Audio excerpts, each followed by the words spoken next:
Fighter తో box office దగ్గర తన స్టామినా చూపిస్తున్నాడు హృతిక్ రోషన్. అయితే నెక్స్ట్ హృతిక్ రోషన్ తన వార్ 2 సినిమా కోసం రెడీ అవుతున్నాడు. సిద్ధార్థ్ ఆనంద్ డైరెక్షన్ లో తెరకెక్కిన వార్ సినిమాను యష్ రాజ్ ఫిలిమ్స్ ఎంతో ప్రతిష్టాత్మకంగా నిర్మించారు. వార్ సినిమా సక్సెస్ అవడంతో వార్ 2 ను కూడా ప్రకటించారు. అయితే వార్ 2 లో యంగ్ టైగర్ ఎన్టీఆర్ కూడా ఒక రోల్ ప్లే చేస్తున్నాడు. హృతిక్ రోషన్ వర్సెస్ జూనియర్ ఎన్టీఆర్ ఇద్దరు నువ్వా నేనా అనేలా ఢీకొనబోతున్నారు. వార్ 2 లో junior NTR negative role play చేస్తున్నాడని ఇప్పటికే వార్తల్లో బయటకు వచ్చింది. అయితే హృతిక్ రోషన్ అండ్ ఎన్టీఆర్ ఇద్దరు ఎంత రెమ్యూనరేషన్ తీసుకుంటున్నారు, ఇద్దరు స్టార్ హీరోస్ ఒకే సినిమాలో ఉన్నారు అంటే ఇలాంటివి చర్చకు ఎప్పుడు వస్తూనే ఉంటాయి.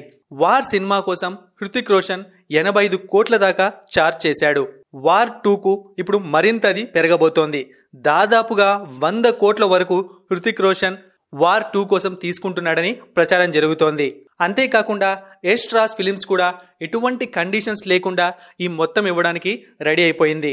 మరి జూనియర్ ఎన్టీఆర్ కూడా ఇప్పుడు పాన్ ఇండియా హీరో అయిపోయాడు RRR తర్వాత. మరి అతనెంత తీసుకుంటున్నాడు? అంతేకాకుండా ఒక star hero negative role play చేయడం అంటే అది మరీ ముఖ్యమైన అంశం అవుతుంది. ఇక్కడ యష్ రాజ్ ఫిలిమ్స్ వాళ్ళు జూనియర్ ఎన్టీఆర్ కు సైతం దాదాపుగా హృతిక్ రోషన్ ఎంతైతే తీసుకుంటున్నాడో అంతే ఇస్తున్నాడని చెప్పి వార్తలు వస్తున్నాయి. మామూలుగా అయితే జూనియర్ ఎన్టీఆర్ తెలుగు సినిమాల్లో 50 నుంచి 70 కోట్ల వరకు రెమ్యూనరేషన్ తీసుకుంటాడు. దేవర సినిమా కోసం దాదాపుగా 80 కోట్ల రెమ్యూనరేషన్ జూనియర్ ఎన్టీఆర్ తీసుకున్నాడు.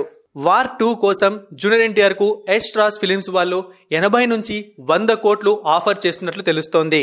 తాజాగా రిలీజ్ అయిన హృతిక్ రోషన్ సినిమా ఫైటర్ తెలుగులో రిలీజ్ కాలేదు. కేవలం హిందీ వర్షన్ మాత్రమే మన ఏరియాలో కూడా రిలీజ్ అయింది.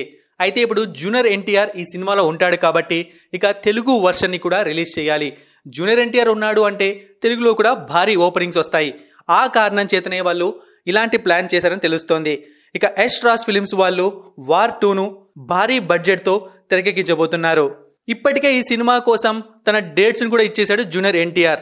దేవర షూటింగ్ అయిపోగానే జూనియర్ ఎన్టీఆర్ ఈ సినిమా కోసం వర్క్ చేసే అవకాశం కనిపిస్తోంది.